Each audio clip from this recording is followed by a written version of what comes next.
Assalomu alaykum barchaga. Sizlar bilan bugun tangens x ning boshlang'ich funksiyasi qanday olinish kerakligini ko'rib chiqamiz. Boshladik.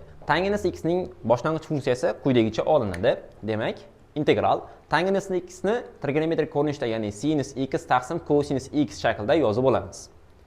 Va o'zgaruvchini differensial osiga kiritish yo'li orqali biz mana bu sinus x ni differensial ichiga boshlang'ich funksiya olib kiritib yuboramiz.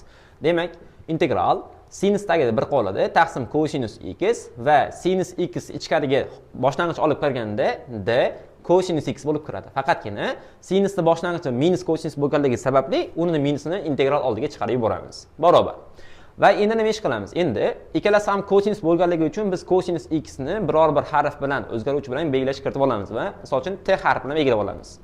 Barobar, demak minus integral 1 taqsim t dt shakliga o'tib qolyapti. Endi biz x ga bog'liq emas, t ga bog'liq boshlang'ich funksiya olamiz. Ya'ni integrallashamiz. Bunda 1 taqsim t, ya'ni faraz qilaylik 1 taqsim x ning integrali qanday olinadi? 1 taqsim x integrali minus ln x yoki ln bu yerda t bo'lganligi uchun bizda demak ln t olib qo'yamiz. Plusdan s.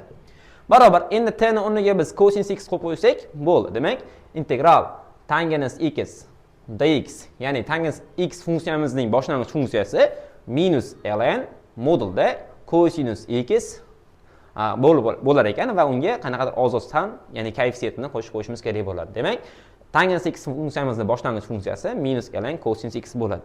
Siz ham xuddi shunday holatda kotangens x ning boshlang'ich funksiyasi qanday olinish kerakligini hisoblab ko'ring.